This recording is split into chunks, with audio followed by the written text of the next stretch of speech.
गोविंद मेरो है, गोपाल मेरो है, गोविंद मेरो है, गोपाल मेरो है।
खेरापति मैया की जय हो। गलत बात है भैया की, ये कोई लेट आ रहे हैं बे भैया की भी जय हो। ऐसा नहीं यार भैया, रोंटिया ही नहीं करो। हाँ ज्यादा सरासर रोंटिया ये भैया है।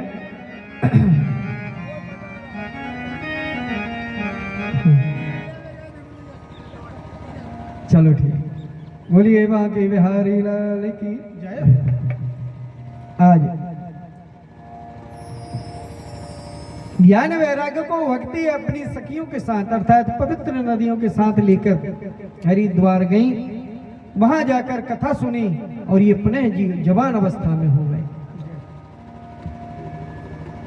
कथा यानी कहने का मतलब है क्या है कि जब हम यहाँ बैठते हैं तो हमको सहजता में ज्ञान भक्ति और वैराग्य प्राप्त हो जाता है। और ये जब ये प्राप्त होता है तो फिर हमारे साथ पवित्रता ऑटोमेटिक आ जाती है।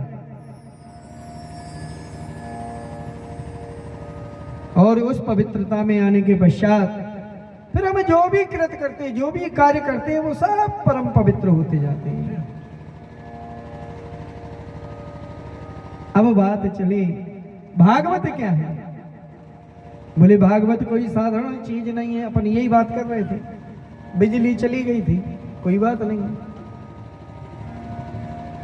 इस श्लोक में वर्णन आता है, निगम कल्पितोर गलितम फलम शुकमुगाद मृदो द्रुवं संयुतम पिबति भागवतम रसं मालयं मुहुरहो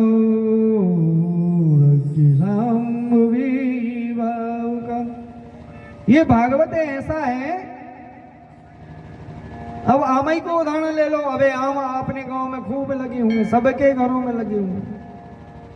यानी इसको जितना ग्रहण करो, जितना करो, जितना करो, हर बार। अच्छा अपन एक कल्पना करो, अपने घरों में रामायण अपन सब करत हैं, सब सुनत हैं, लेकिन फिर भी अपन बात से कबू उगता है नहीं है। क्यों? जो लोग आएंगे वो एक नया अर्थ उसको निकालेंगे। हर व्यक्ति एक कई अच्छा जाके पहले भी आपने कई विद्वानों से कथा सुनी होगी, है ना। हम तो अभी बता रहे थे, बिजली डिस्टर्ब कर गई थी कि हम तो भैया अपने पिताजी की थैली टांग टांग के चले हैं, और उस थैली के टांगने का फल ये है कि हमारे माता पिता की सेवा करने का फल है कि आज उन्होंने हमको ये सिंहासन देकर गए। हम भी 5 भैया हैं, भैया सतीश भैया और भाई आप लोग तो सब जानते हो, लेकिन 5 भैया में कोई उस योग्य नहीं हुआ। यह सीधी बात कहें कि किसी ने ऐसी सेवा नहीं की कि वो इस व्यासपीठ पर बैठने योग्य हो जाए। हमारे ऊपर माता पिता की परम कृपा हुई, इसलिए सहजता में हमको ये व्यासपीठ भी मिल गई। और यदि हम वो सेवा नहीं करते, माता पिता के साथ नहीं रहते, उनकी थैलियां नहीं टांगते, तो आज हम इस व्यासपीठ पर बैठने योग्य नहीं थे।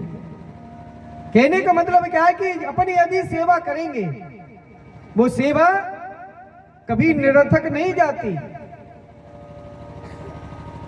सेवा करवाना चाहिए, संस्कार देना चाहिए। संस्कार देने से हमारा, देखो, अपन को किसी दूसरे को बताने की जरूरत नहीं है। विद्या अच्छी कराओ, खूब इंग्लिश पढ़वाओ, सब कुछ करो, लेकिन अपने परिवार के संस्कार अच्छे होना चाहिए। बालक अपना बाप ना बन पाए, अपन ही उसके बाप रहे तो ठीक है।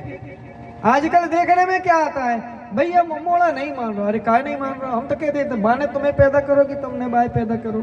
थोड़ा बुरा जरूर लगाते, लेकिन जिस संतान को हमने पैदा किया है, आज वही संतान हमको आंख बताने लगी है, मतलब ये तो गलत है। ये हमारा संस्कार नहीं है, ये हमारी संस्कृति नहीं है, ये हमारा सनातन धर्म नहीं कहता।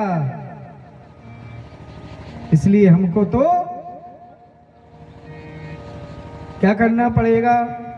बोले उनकी सेवा ही करना चाहिए। सेवा से मेवा मिलता है। तो वो जो सुआ कतोल जो फल होता है ना आम का, अभी जब वो क्या कहते हैं, जो पेड़ में ही पक जाता है उसको साए कहते हैं। हाँ, जो आम का पेड़ लगा रहता है, वो यदि पेड़ में लगा हो और सुआ उसमें मिट्टू आकर चोंच और मार दे, तो एक तो वो मीठा, ऊपर से वो सुआ का तेल हो जाता है। और वो फल जो है, और जब वो अपन को प्राप्त होता है, सुआ का तेल फल खाते हैं, तो अद्भुत रस की प्राप्ति होती है, अद्भुत आनंद की प्राप्ति होती है। ये भी भागवत जी भी ऐसे ही है। सुख मुखाद सुखदेव जी महाराज ने चोंच मार मार कर उस फल को मीठा कर दिया है। निगम कल्पितरोर गलितम फलम, वो फल पका हुआ है, अच्छा लगा हुआ है। और फिर सुख मुखाद सुखदेव जी आए और उन्होंने मुख मतलब अपनी चोंच मारी, तो फिर वो क्या हो गया? अब वो फल नहीं हुआ, वो क्या हो गया? अमृत हो गया। वो अमृतमयी कथा हो गई, ज्ञानमयी कथा हो गई, ज्ञान गंगा कहलाने लगी। ऐसा ही थोड़ी अपन लिख देते हैं ज्ञान गंगा साप्ताहिक महायज्ञ, ऐसा ही नहीं लिखा था। ये पावन कथा है। ये भागवत, श्रीमद् भागवत महापुराण ही एक ऐसी कथा है जिसमें कि संपूर्ण चीजों का वर्णन आता है। जितना आनंद, जितनी निर्मल धारा आनंद की भागवत में बहती, उतनी और किसी पुराण में नहीं बहती। और एक एक चीज को स्पष्ट करते हुए कथा चलती है। जितना खाओ, उसका रस जितना पियो, उतना आनंद ही आनंद आता है। आज उन्होंने कहा कि भैया कोई ऐसा उपाय हो तो बताइए। बोले ये प्रेत मुक्ति प्रदा भव, प्रेत मोक्ष की कथा है। सुनने से प्रेत यदि हो तो उनको मुक्ति मिल जाती है। मुक्ति भक्ति देने वाली है। बोले भक्ति तो मिल गई, मगर मुक्ति किसे मिली बताओ, कोई हो तो? बोले होता है। बोले ये प्रेत के मोक्ष के लिए कथा है। बोले अच्छा, कोई उदाहरण हो तो बताओ। तो बोले मैं तुम्हें है उदाहरण। बोले एक नैमिषारण्य ऋषिया शौनका दया प्राप्रक्षर मुनिया सर्वे श्रुतम पौराणिकं खलु कि एक दानार्दो योगी पुनरुग्रहे कांक्षया पर्यटन विविधान लोके मृत्यु लोके मुपागत। एक ही बार हो जा रहा जो काम, एक ही बार में सब काम हो जाता। एक बार ऐसा हो, एक बार ऐसा हो। तो बोले फिर क्या हुआ? बोले एक समय एक आत्मदेव नाम के ब्राह्मण थे, बहुत संपन्न थे, बहुत पैसा वाले थे, खूब इतना पैसा कमाते थे, खूब पैसा।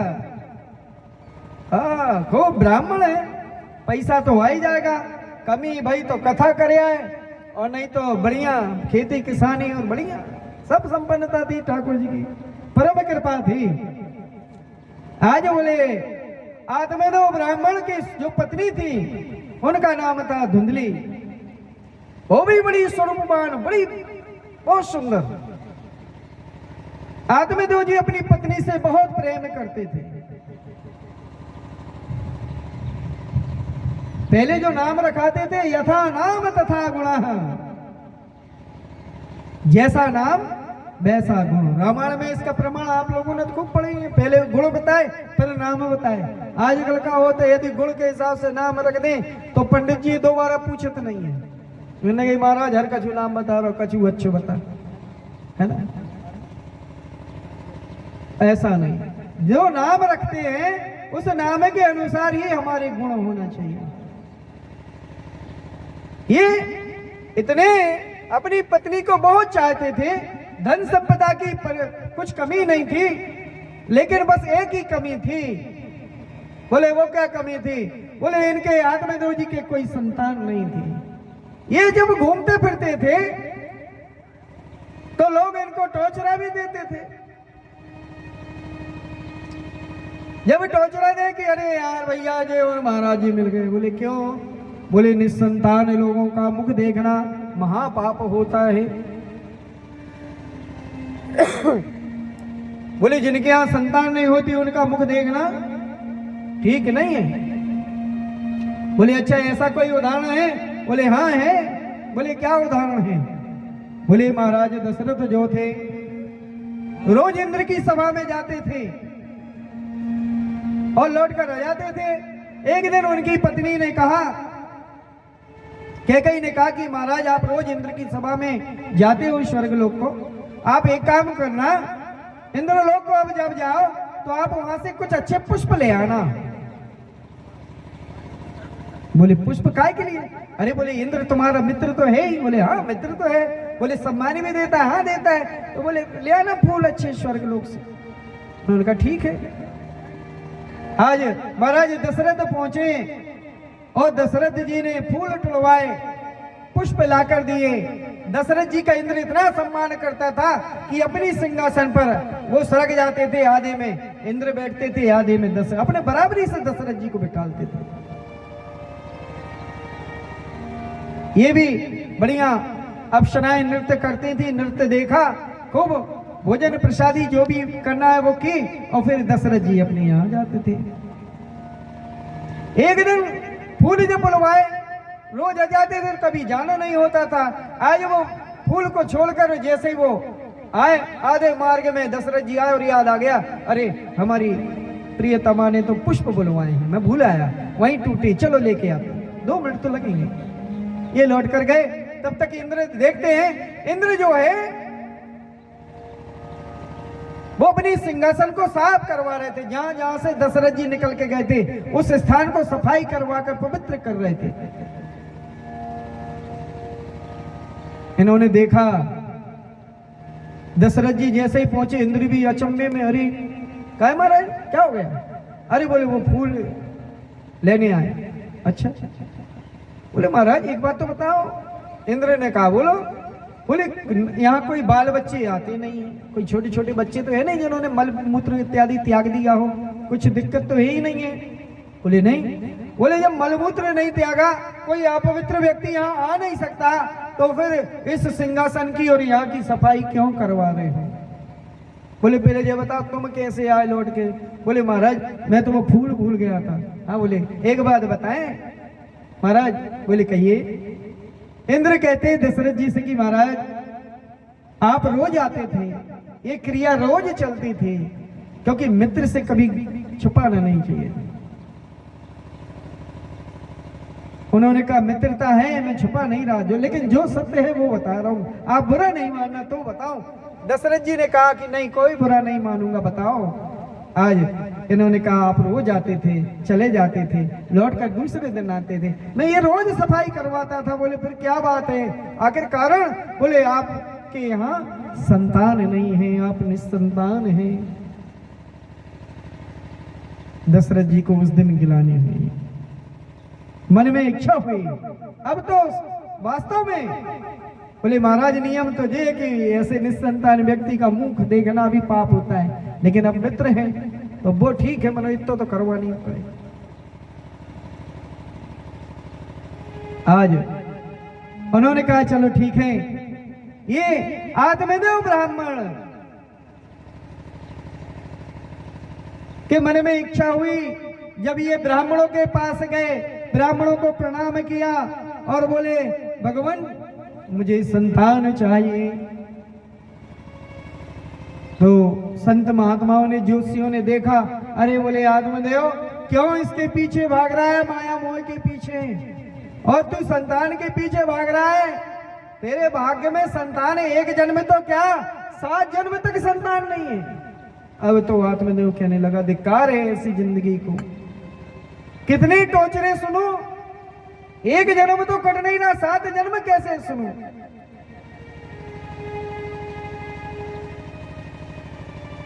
आहा, इसने सोचा कि अब जीने से कोई फायदा नहीं, मर जाना चाहिए।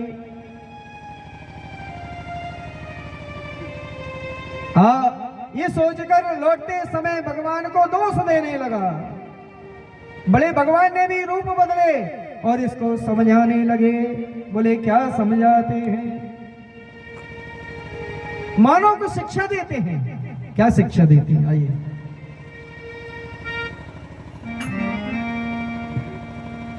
तूने जो कमाया है वो दूसरा ही खाएगा, तूने जो कमाया है वो दूसरा ही खाएगा, और खाली हाथ आया है खाली हाथ जाएगा।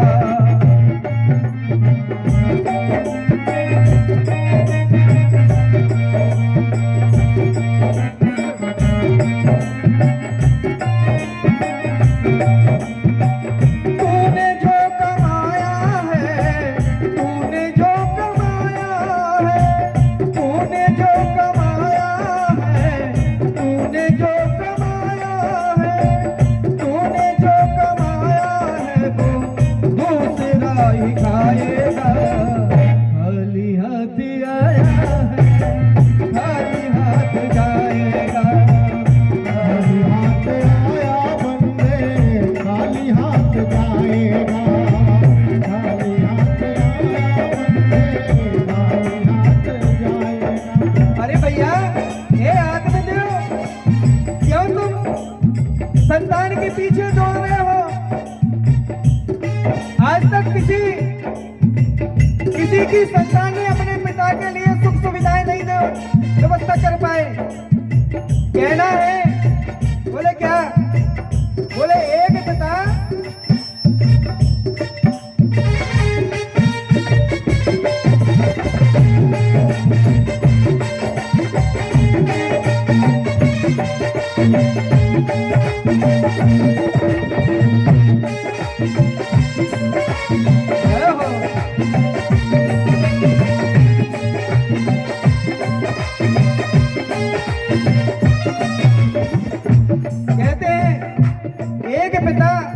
अपने 10 पुत्रों को पाल सकता है।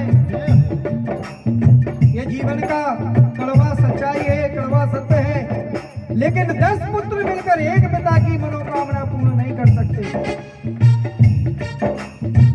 जब तलक ये सांसें हैं, जब तलक ये सांसें हैं, जब तलक ये सांसें हैं, तब तलक ये रिश्ता है।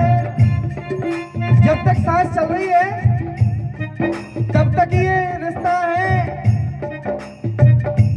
अपन अभिमान में ना रहे, अहंकार में ना रहे। देख लेना, प्रत्यक्ष प्रमाण देख लेना। जैसे ही आंखें बंद हुई, शरीर बोलना चालना हिलना डुलना बंद हुआ, तो फिर लोग ये नहीं कहते हमारे पापा है, हमारे चाचा, हमारे दादा, हमारे भैया। हम भी नहीं पूछे, सीधे कहते भैया बॉडी कब है। हमारे परिवार के, हमारे सदस्य की मृत्यु होने पर हम उसको बाडी शब्द कह देते हैं, धिक्कार है। इसलिए कहना है, जब तलक ये सांसें हैं तब तलक ये रिश्ता है, जब तलक ये सांसें हैं तब तलक ये रिश्ता है, जब तलक ये सांसें हैं तब तलक ये रिश्ता है, जब तलक ये सांसें हैं जब तलक ये रिश्ता है। सांस रुक जाएगी तो रिश्ता टूट जाएगा, और सांस रुक जाएगी तो रिश्ता टूट जाएगा। तूने जो कमाया है, तूने जो कमाया है, तूने जो कमाया है वो दूसरा ही खाएगा। खाली हाथ आया है, खाली हाथ जाएगा। खाली हाथ आया है, खाली हाथ जाएगा, खाली हाथ आया है, खाली हाथ राधे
हमारे पास पैसा रहते, उदार स्वभाव रहता है, व्यवहार अच्छा रहता है, सबका सहयोग करते हैं, खूब सहयोग करते हैं। लेकिन अंतिम समय में कोई हमारा सहयोग नहीं करता। क्यों नहीं करता? क्योंकि हमसे व्यवहार बदल जाता है और ज्यादा खेल नहीं है। जीवन और मृत्यु के बीच बस दो चीजों का फर्क है, दो हवाएं अलग अलग हुई, दो वायु अलग अलग हुई, और बस शरीर स्वाहा। तूने सबके जख्मों पर रखा हर समय मरहम, तूने सबके जख्मों पर रखा हर समय मरहम। बाद मरने के तुझको, बाद मरने के तुझको कोई रख न पाएगा, बाद मरने के तुझको कोई रख न पाएगा। तूने जो कमाया है, तूने जो कमाया है, तूने जो कमाया है, तूने जो कमाया है, तूने जो कमाया है वो दूसरा ही खाएगा। खाली हाथ आया है, खाली हाथ जाएगा, खाली हाथ आया बंदे, खाली हाथ जाएगा, खाली हाथ आया है, खाली हाथ जाएगा।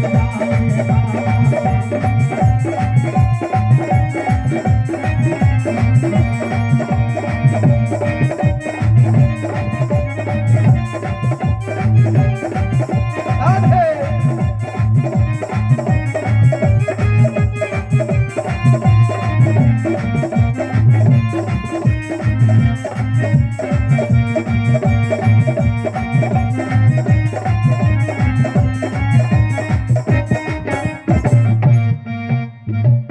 खाली हाथ आया है, खाली हाथ जाएगा, खाली हाथ आया है, खाली हाथ जाएगा। बहुत समझाया, आत्मदेव नहीं माने।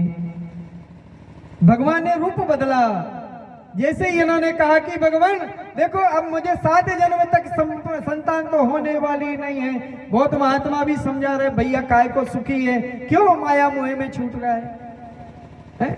जबरदस्ती क्यों उसमें लिपट रहा है? भैया अलग हट जा, क्यों कमा रहा है इतना धन? दान पुण्य कर।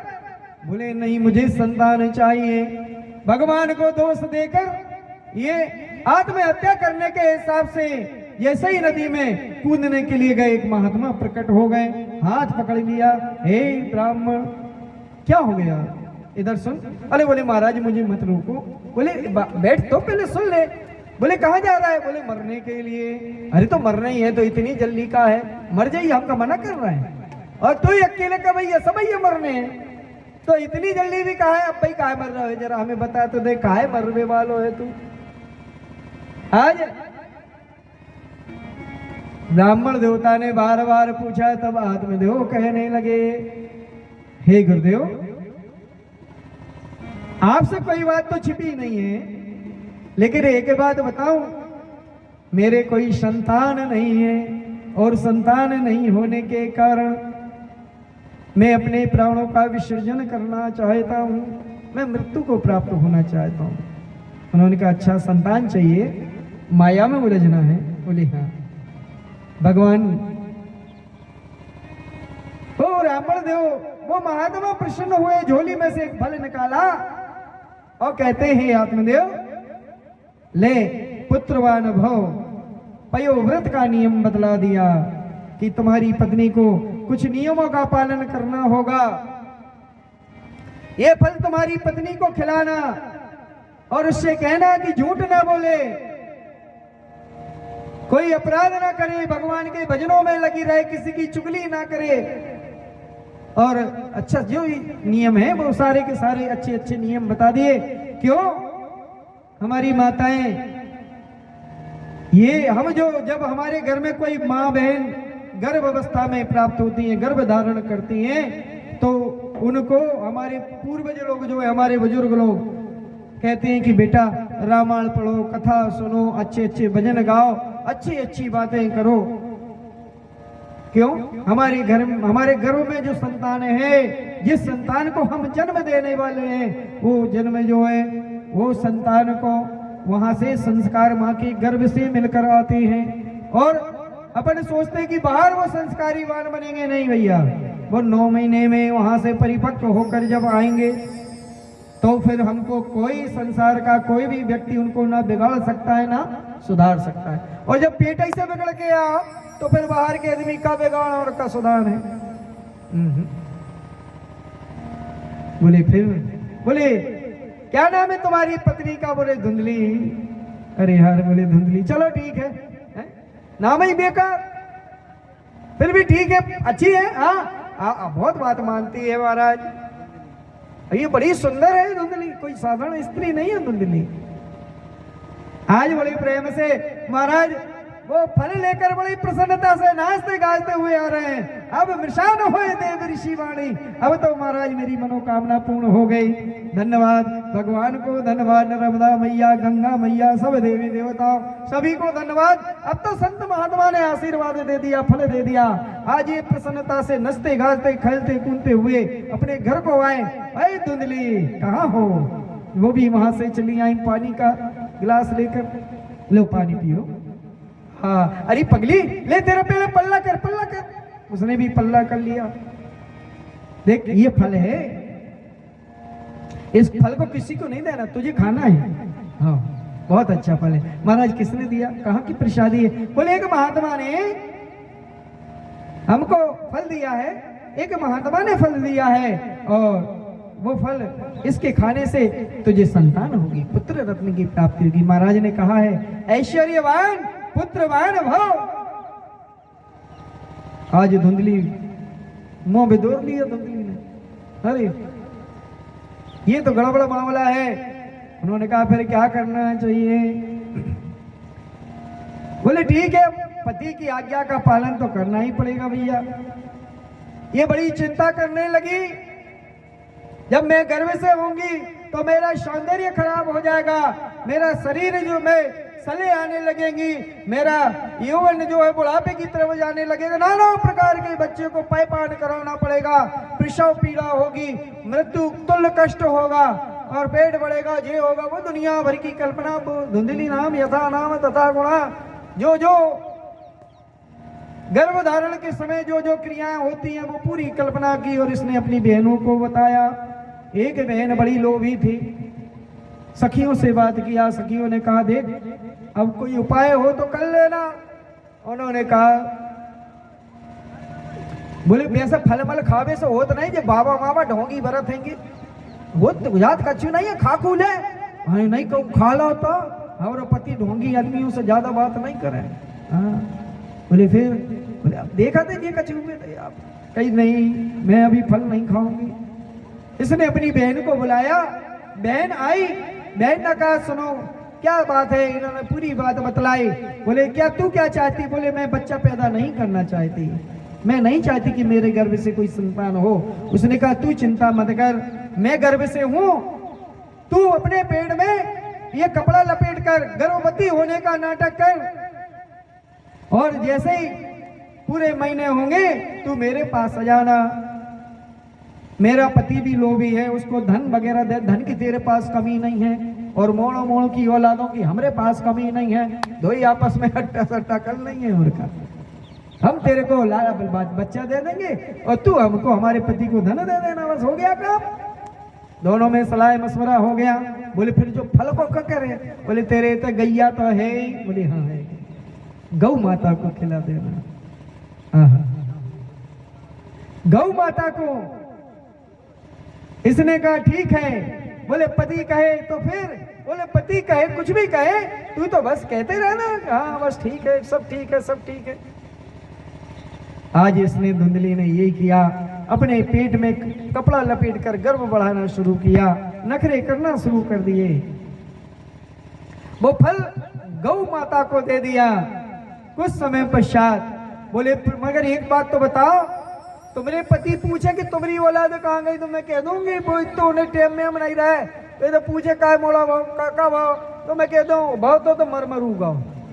हाँ तो आ जाना पैसे लेके अपन रहता नहीं। ठीक है, आपस में सब व्यवस्थाएं हो गई। अब यहाँ पर भैया बातचीत होकर सब हो गया। धीरे धीरे 1 महीना 2 महीना ऐसे 9 महीने हुए। 9 महीने में वो फल उसने धुंधली ने गौ माता को खिला दिया। इधर गौ माता भी गर्भ से हो गई और इधर जैसे ही समय आया उनके यहाँ संतान हुई। धुंधली की बहन जो थी वो अपने पुत्र को लेकर आ गई रात्रि के समय में, और रात्रि के समय में आकर उससे चुपचाप पैसा लेकर वो बच्चा देकर चली गई। सुबह हुआ, आत्मदेव बड़े प्रसन्न हुए। आत्मदेव ने जैसे ही बच्चे की रुदन की आवाज सुनी बहुत प्रसन्न हुए। ब्राह्मणों को गरीबों को बुलाकर दान देना प्रारंभ कर दिया और बड़ी खुशियां मनाने लगे। सब लोग बधाई देकर आ गए। आत्मदेव बड़े प्रसन्न हैं। नामकरण संस्कार हुआ तो नामकरण संस्कार में इनका नाम धुंधकारी रखा गया। अब ये धुंधकारी जो है ये बचपन से ही बड़े ऊट पटाक उपद्री, बिल्ली के न लिपे के न पुतवे के। अपन कितना कहावत में ये जो तो बिल्ली को भरत न लिपे को न पुतवे को। तो ऐसे ही धुंधकारी बड़ा पैसे देने की कोई कमी नहीं और बस इन्होंने पालन पोषण करना प्रारंभ कर दिया। अब ये बचपन में ही धीरे धीरे करके कहीं किसी को मार आए, कहीं किसी के कपड़े ले फाड़ के फेंक दे, कहीं पैसा चुरा लाए, कहीं किताब कापी में गुदा गादी करके पेज फाड़ दे।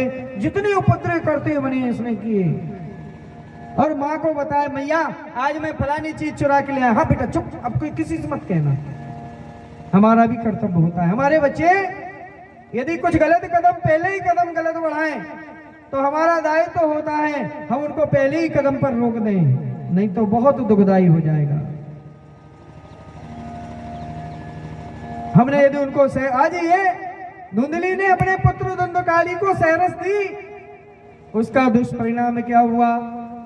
ये दुष्ट होते गया, बुरे लोगों की संगति में आकर इसने मदरा पान इत्यादि प्रारंभ कर दिया, जुआ खेलने लगा, पैसे जब खर्च होने लगे तो पैसे घर मांगने लगा, कभी माता को मारता, कभी पिता से धुतकारता, उनसे लड़ाई झगड़ा करता। पिता त्रस्त हो गए, पश्चाताप करने लगे कि वो महात्मा उस दिन बहुत समझा रहे थे, वास्तव में ऐसा पुत्र होना ही नहीं था, इससे अच्छा तो मैं निसंतान ही सुखी था। पछताना तो पड़ता है, पछता रहे हैं। आज बड़े प्रेम से ये घर का त्याग कर कर चले जाते हैं। अब धुंधली उनको समझाती है, लेकिन वो नहीं मानते, बोले तुझे संतान से और पैसों से लगाव है, तू रहे, तेरा काम कर। अब तो परम स्वतंत्र, ना सर पे कोई धुंधकारी के ऊपर कोई है ही नहीं, पिता चलेगा घर त्याग कर। धुंधली ने इनको समझाया, धुंधकारी को, ये काय को माने। एक दिन इन्होंने माँ को भी गोविंदाय नमो नमः, मैया को भी प्राण हर लिया उनके, मैया भी मृत्यु को प्राप्त हो गई। अब तो ये वैश्यावृत्ति में उलझ गए, और जब वैश्यावृत्ति में उलझे तो वैश्याओं की संगति में ये मदरा पान करने लगे, पैसे लुटाने लगे। अब वैश्याएं किसी की होती हैं क्या? बिड़निए आते पर खूब पैसा लुटाते हैं, होते भी अपनी कबू है?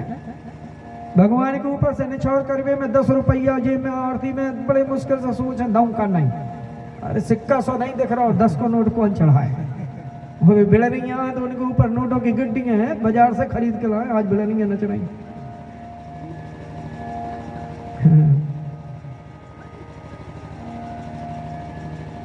बोलिए भाके बिहारी लाल की जय।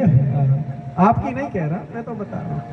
हाँ, ऐसा नहीं कह, जब मैं सोचियो कि हमारी कह रहे हैं गुरु जी, हम बिल्कुल तुम्हारी बुरी चीज तो तुम्हारी हम 7 दिन के ही नहीं, तुम्हारी तो हम बड़ाई कर रहे हैं। आज बड़े प्रेम से ये वैश्यावृत्ति में उलझे, वैश्या इनसे मांगने लगी। अब इनका धीरे धीरे करके घर में जितना धन था वो सब वैश्याओं के पास चला गया, अय्यासी में खर्च होने लगा।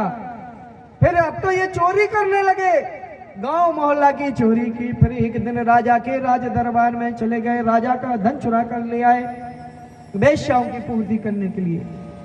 वैश्याओं ने कहा, आपस में बातचीत की, बोले एक बात तो बताओ, बहने वो सब वैश्याएं आपस में बात करनी। बोली ये धंधकारी जो है, अब इसके पास तो कुछ बचा ही नहीं, सब अपन ने ले लिया।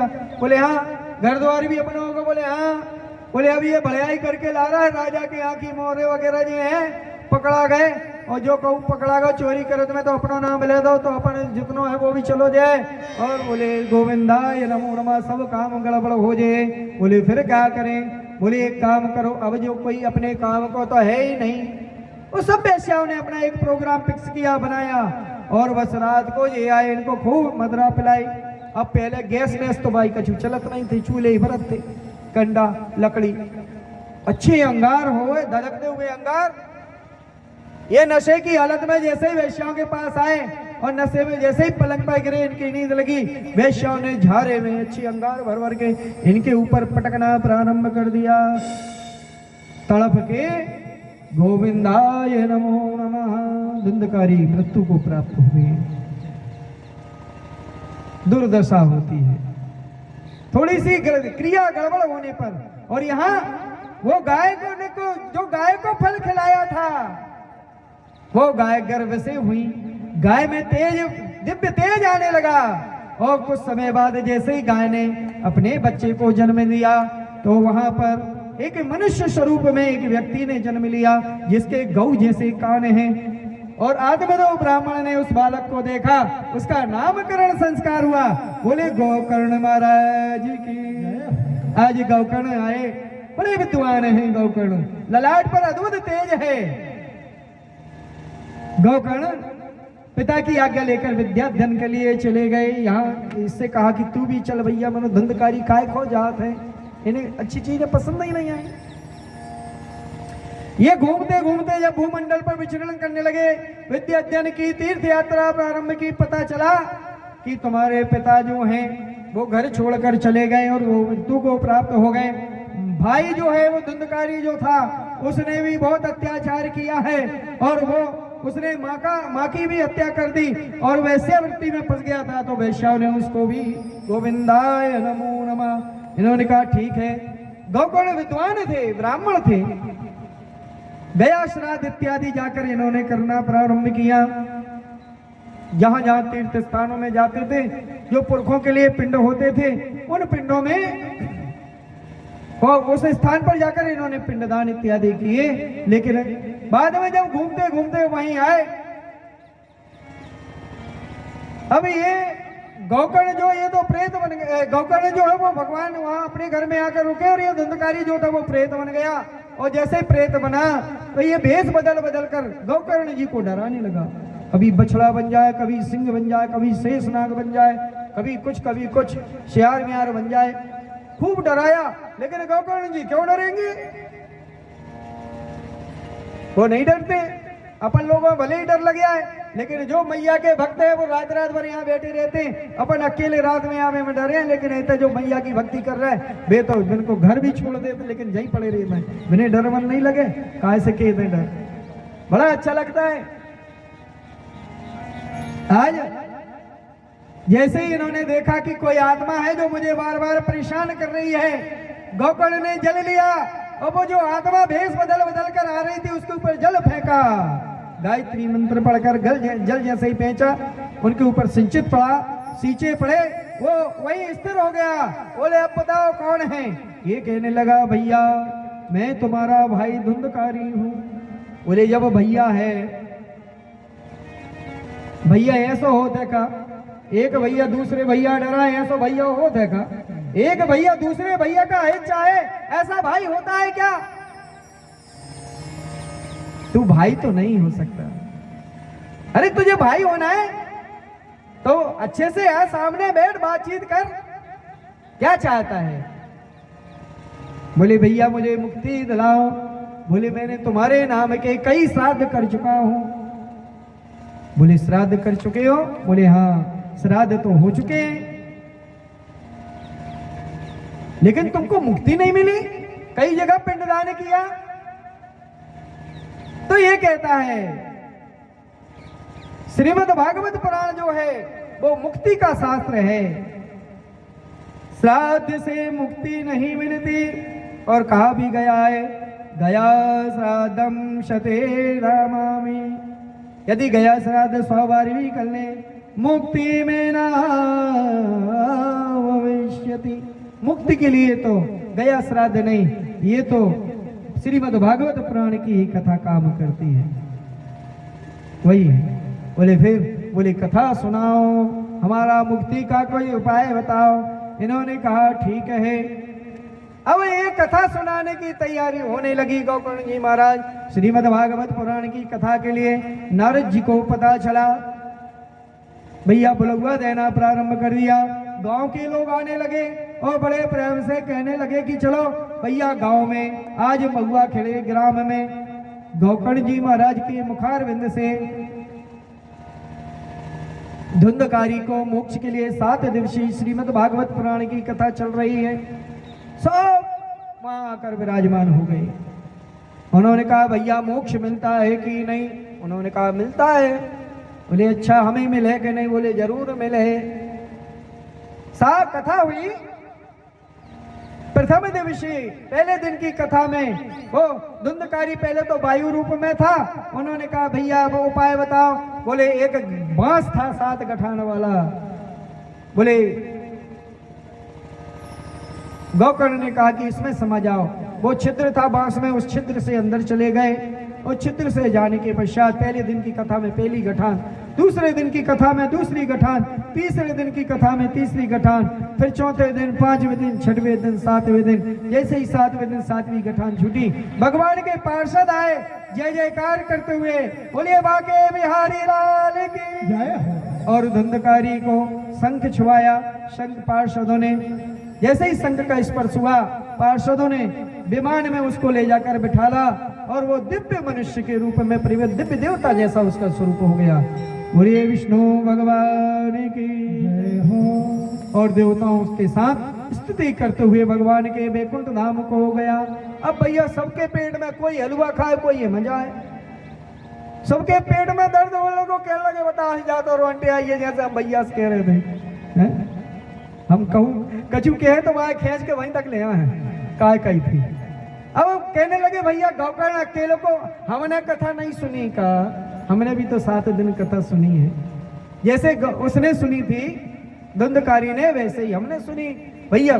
बाकी काजे बेमान हो हमारे काजे काय नहीं हो, हमें भी जाने थे स्वर्ग लोग, हम भी तो जान चाहते का भैया जान चाहते कि नहीं है?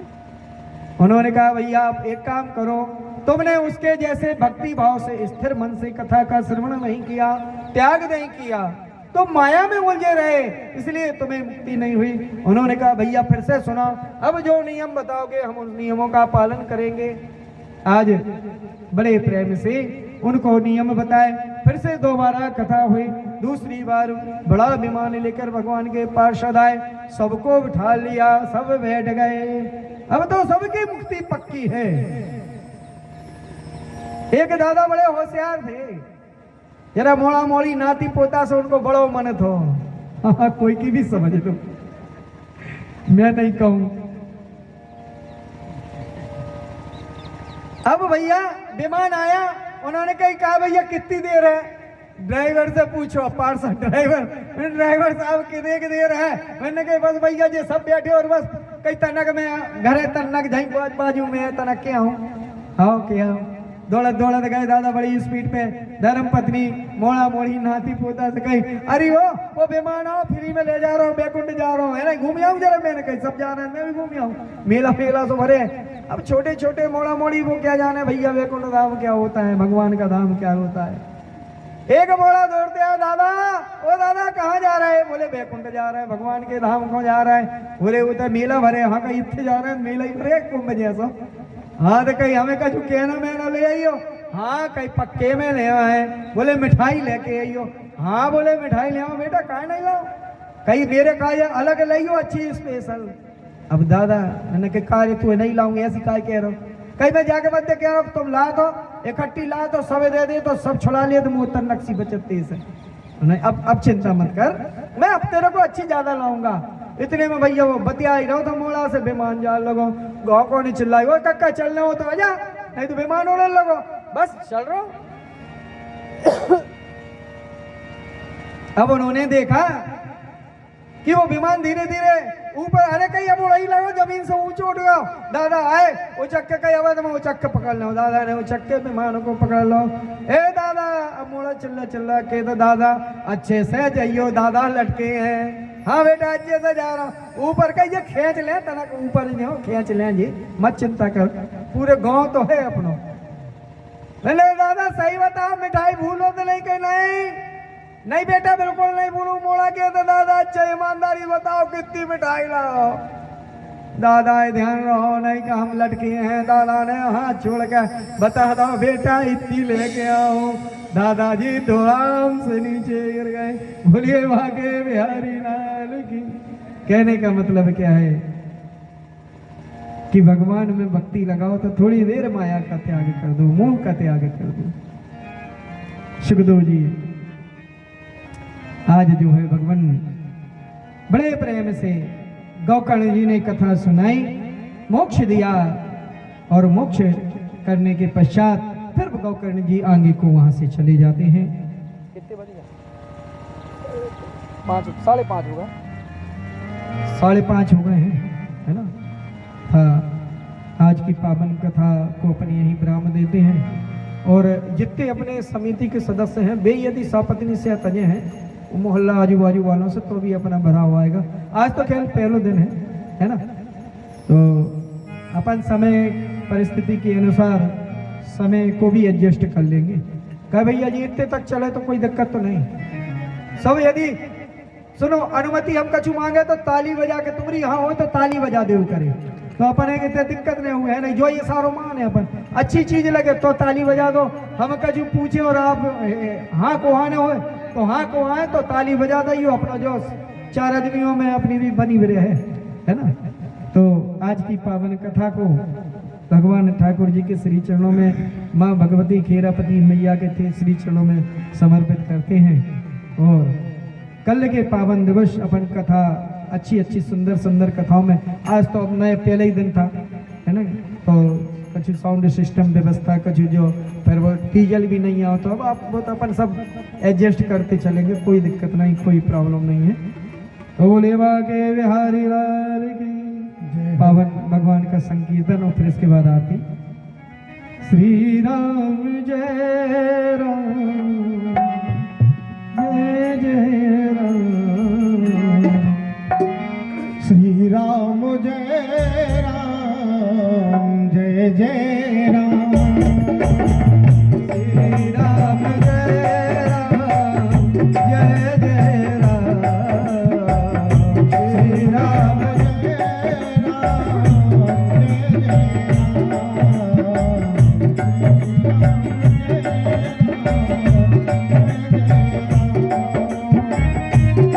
राम जय